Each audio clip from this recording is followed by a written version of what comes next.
have with us Dr. Vasant Nagvekar, Director Infectious Diseases, Sir H.N. Reliance Foundation Hospital and Leelavati Hospital, Mumbai. Hi. Hello, sir. Good evening. Sir, my first question is about defining safety metrics in antimicrobial stewardship. What are the key safety metrics that should be monitored in an ICU antimicrobial stewardship program to ensure both efficacy and safety? I think the most important part of the any antimicrobial therapy, whatever is being given, should target the syndromic diagnosis correctly, and at the same time ensure that the drug also what you're delivering should be safe enough not to cause any iatrogenic problem. So I think that is what is very important. So correct, right drug, right dosage, and also to see that whatever you're giving the drug which causes minimum adverse events to the patient. I think that is what we always look at from all angles before we, it is just not shooting anything in the dark.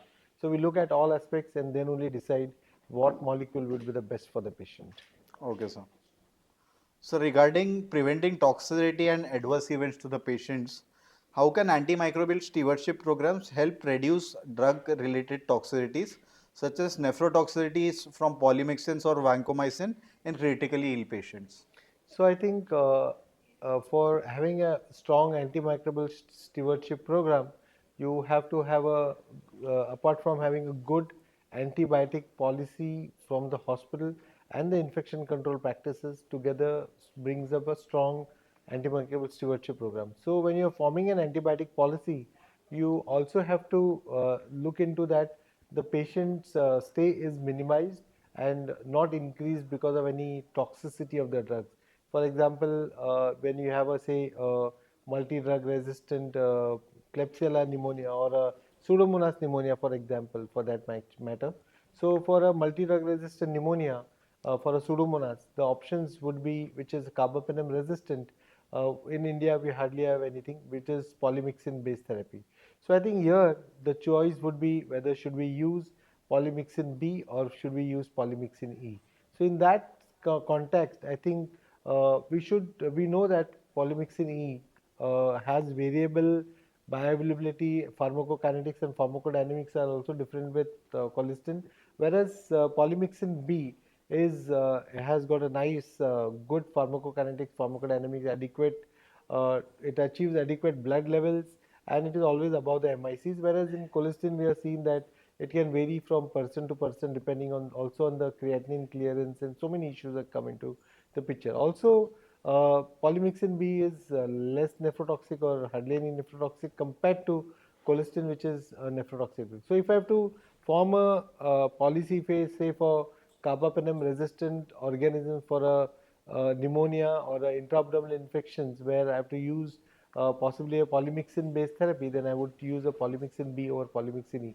But yes, but if it's a urinary tract infection and if it is say Pseudomonas, MDRO in the urinary tract, then possibly I think in this condition polymyxin E would score over polymyxin B. Otherwise, I think I switched to using to polymyxin B in majority of the patients where I'm using. So I think so there I think when you have an antibiotic policy, it should be also made very clear to the clinicians about your not only the pharmacokinetic pharmacodynamics but also about the adverse events and how you can minimize that and optimally use drugs which reduces the hospital patient stay and the patients are also sent home early.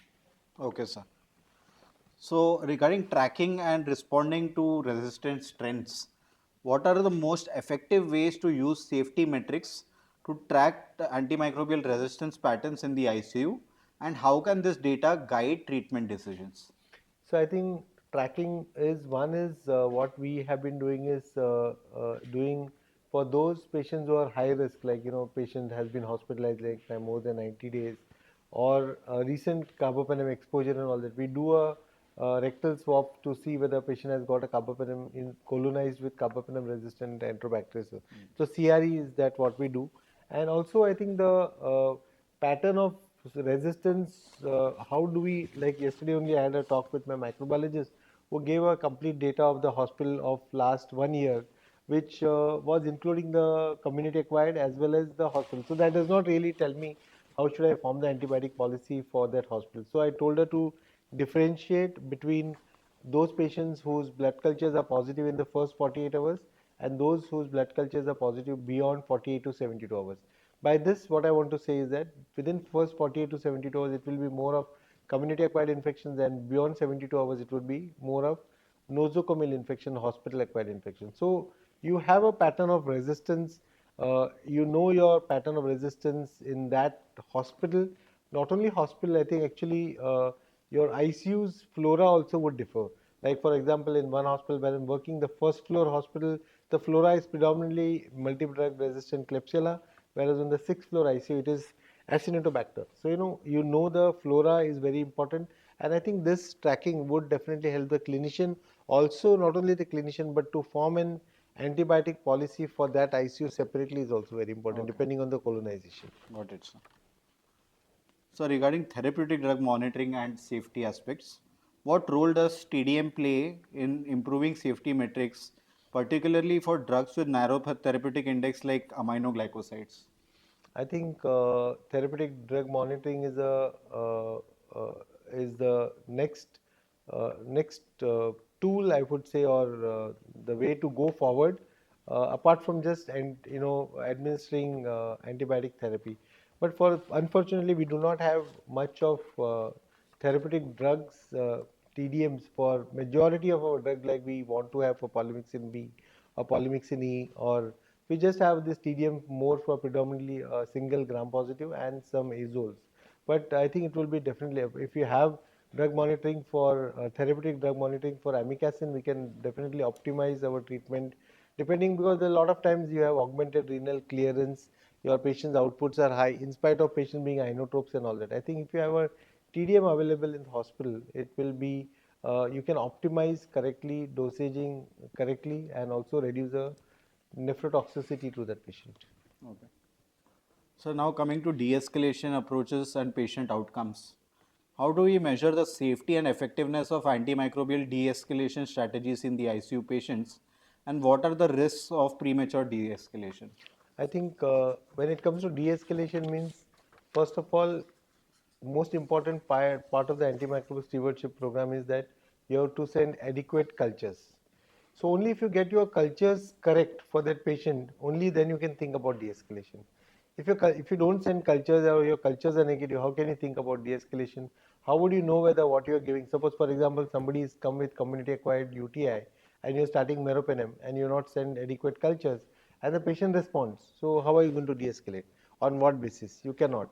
So in that context, I think sending cultures to get to the correct organism and to get to the correct sensitivity pattern will only help you to de-escalate from what you are giving correct. You may have to escalate sometimes, Correct. meaning a good antimicrobial stewardship program will be not only de-escalation but escalation also. In some time you are giving a drug which is not covering the organism which is there. Another thing, I think diagnostics have been a real changer, especially with the film array which are available, the blood culture BCID panels and all that which are available, which once the blood culture flags, it gives you an answer within 2 hours what is the organism and what is the pattern of resistance. So in that case also, suppose if I'm using a carbapenem, and if the patient is sensitive and not having much resistance, I can quickly de-escalate to ciprofloxacin or ertapenem, depending on which syndromic diagnosis whatever. So I think diagnostics is important, getting the organism is correct important, the sensitivity pattern is important. Only then you will be able to optimize or de-escalate your treatment. Okay, sir. So, coming to balancing spectrum and stewardship, how can ICU teams ensure that antimicrobial stewardship efforts do not compromise timely and adequate empirical treatment, especially in the septic patients? So again, I said the only way is culture, meaning there has to be a culture to develop a cultures. So Yeah. culturing every patient before, so before you start an antibiotic, before you change an antibiotic, or before you add an antibiotic, cultures are must. Because if you do not send your cultures adequately, then you will not have a good antimicrobial stewardship program. It will be just shooting in the dark, like this patient without sending cultures. So to have a good, effective antimicrobial stewardship program in the ICU, you have to be sending adequate cultures is very important, because then only you can optimize your treatment. Otherwise, it is just like shooting anything and you will feel that what you're doing is correct. So that is not a good idea. So Okay. culturing is the way to go forward. And lastly, future of safety metrics of antimicrobial stewardship.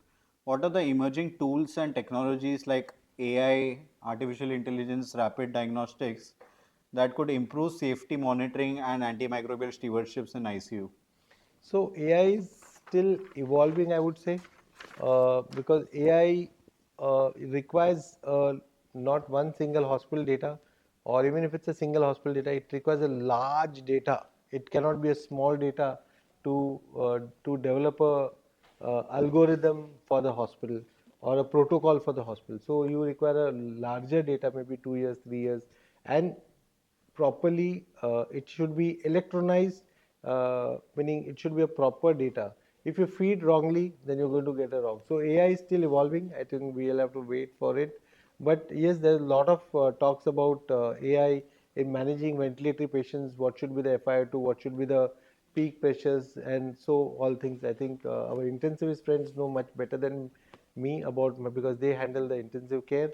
But I think AI is evolving, and especially in intensive care unit, it's been going to be, it's still evolving. It's going to be a game changer in future. What is the second part of the question? Also, rapid diagnostics. So I think I just spoke to you. I think diagnostics is the way to go forward, and I think only in last 5 years, because of the rapid diagnostics what we are having in India, it has been helping us to understand what is the organisms, what is the pattern of the resistance, and it is also helping us to get a good antimicrobial stewardship program, and also to optimize our antimicrobial treatment for that patient, whether it's escalation or de-escalation, doesn't matter.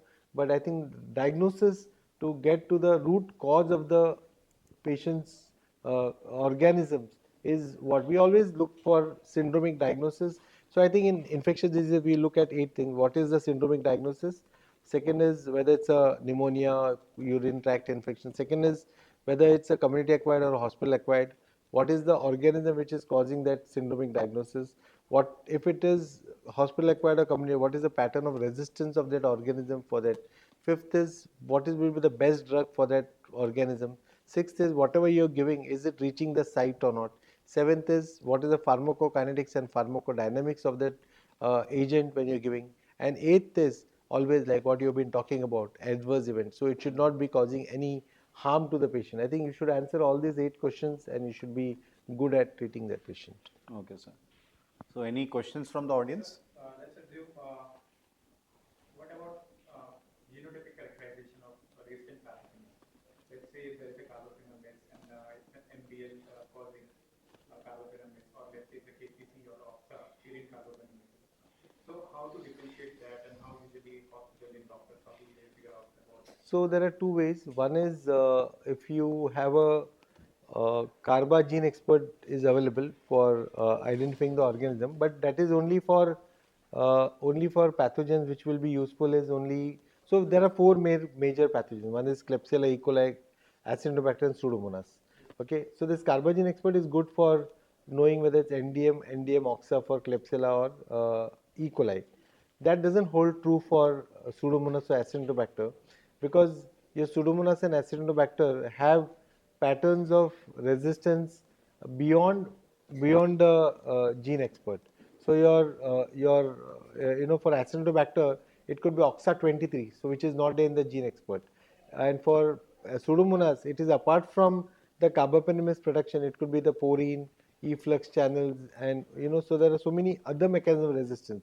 So this carbagene expert is good for an E. coli or Klebsiella. Similarly, even the blood cultures, and we do a BCID panel, or you do a pneumonia panel for a particular organism, what is there in the panel presently is only the NDM, OXA, KPC, VIM, and IMP. So KPC, VIM, and IMP is not of much clinical importance to India. So what is more important is the NDM and OXA, and this NDM and OXA is OXA is specifically for Klebsiella. NDM plus OXA is specific for Klebsiella. NDM is only for E. coli, because E. coli usually do not have OXA, so they have NDM. Whereas for Pseudomonas and Acinetobacter, it is usually NDM, but even if they may be non-NDM, but still carbapenemase resistant, because OXA23, OXA181, and your other mechanism of resistance, as I said, for Pseudomonas, that is not there in the BCID panels or pneumonia panel. So you have to know what is the organism and what is prevailing resistance pattern, and so then you'll be able to optimize your treatment correctly. What is the reason behind that? So the data is about whether you use colistin monotherapy or whether you want to use polymyxin based combination therapy. Okay. So for patients who are having milder infections, you can use monotherapy, but for severe infections, you will have to use a combination therapy. And I think that goes with possibly if you do a GNLR scoring system. So there's a nice scoring system which is available, which is called as the increment CRE scoring system.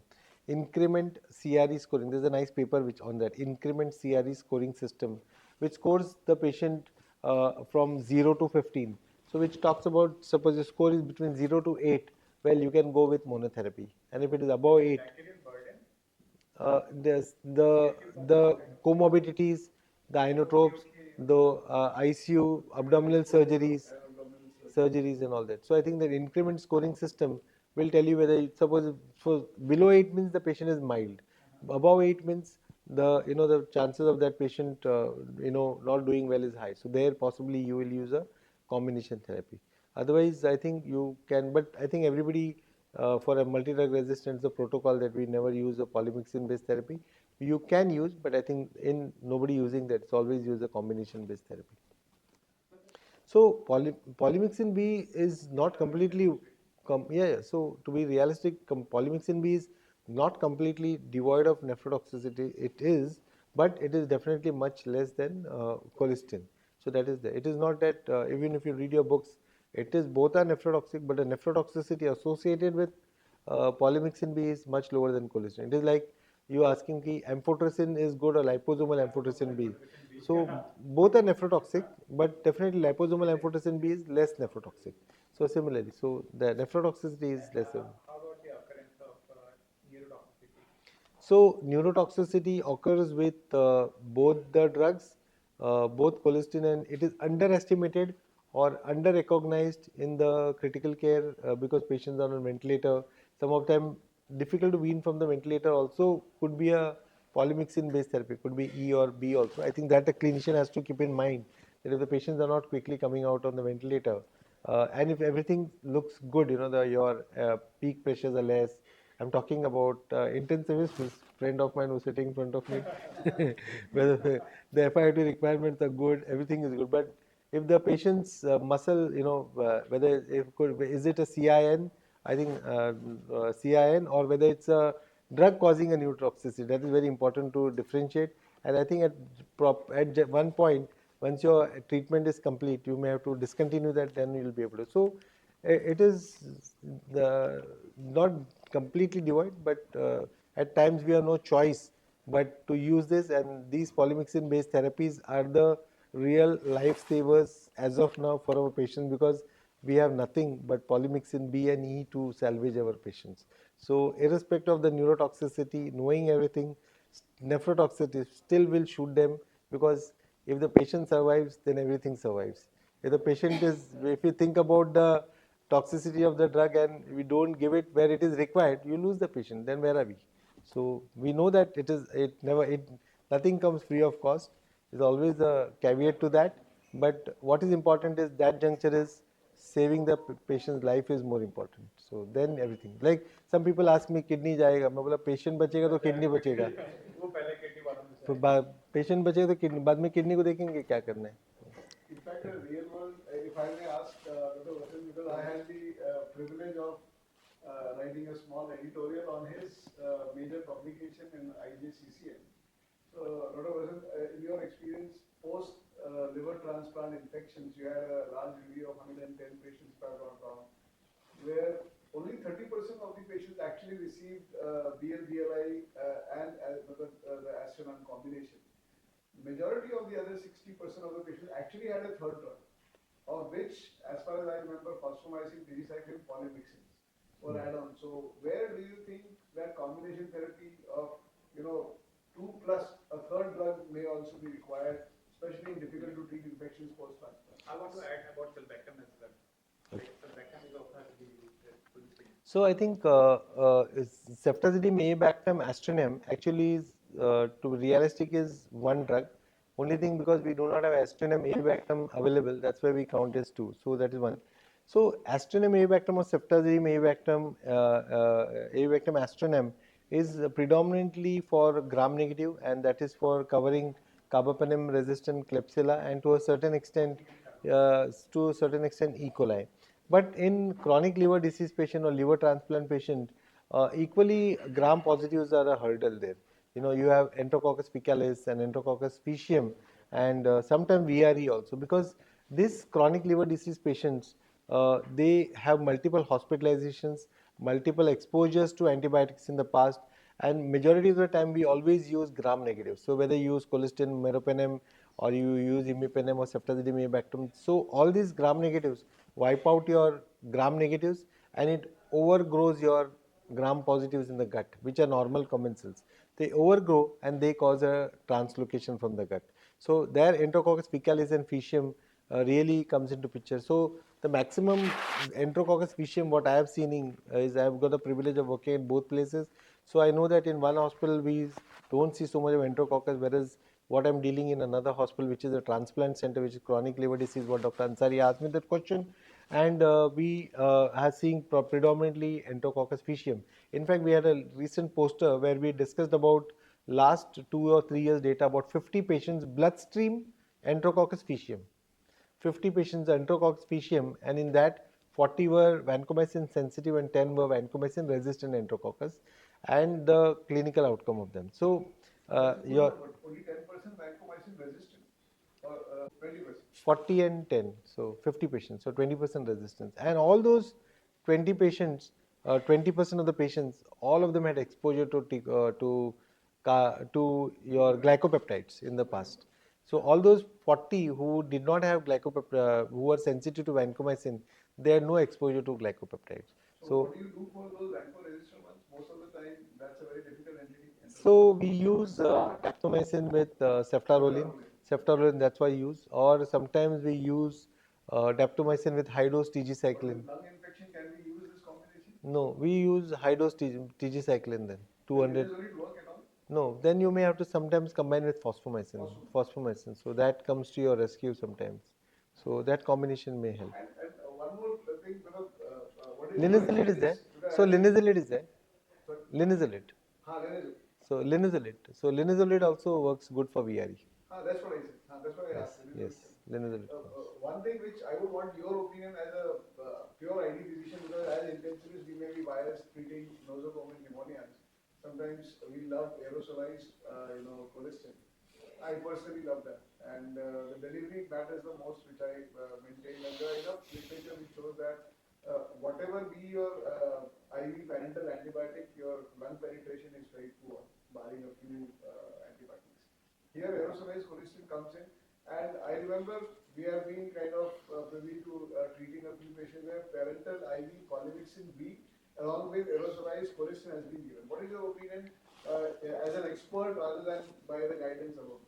Yeah, so I For think severe like CRAB pneumonias, like pseudomonas pneumonia, which is carbapenem resistant, Klebsiella, we have enough options, but these two at least, what would be your take? yeah, so I think definitely I agree with you that whether it's colistin or polymyxin B, the alveolar levels of these drugs are very poor when it comes to a pneumonia case, and that's why, in fact, the last talk which I gave, where because of the failure of the alveolar levels, the pseudomonas was coming from the lung, and because of, in spite of using parenteral colistin therapy, we were not able to clear the bloodstream pseudomonas, and that was because of not achieving adequate levels.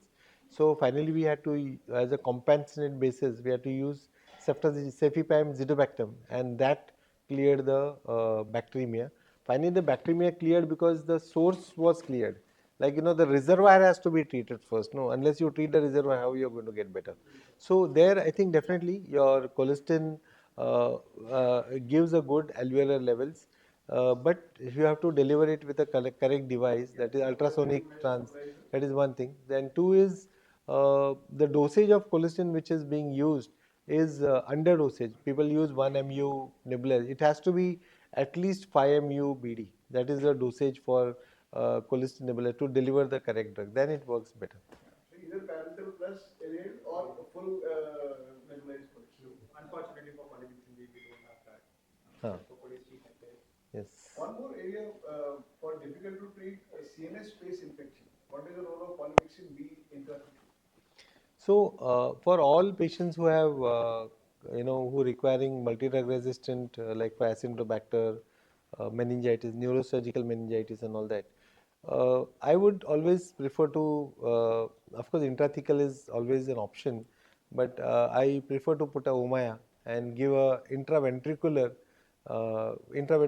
colistin there, or polymyxin B, colistin, to the Because tune of. pediatric meningitis polymyxin B has been very widely studied. Intrathecal you can give, but the But if you see the levels of polymyxin B or colistin when you give intrathecal, because the CMS conversion has been in CSF correct, space probably can correct, be correct. So levels what you have in intraventricular levels, they are much better when you give directly intraventricularly. Yes. In fact, yesterday only we have a patient, me and Srinivasan jointly, where I saw the patient and the patient had a subarachnoid hemorrhage, he had a EVD placed and had a pseudomonas and then improved and then again went down, again the cell count is gone up.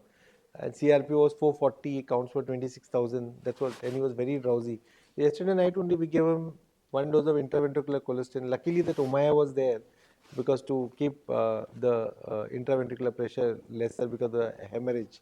In a young boy, 26, today morning his CRP is half, he's fully conscious. So that is, 0.1 milliliter.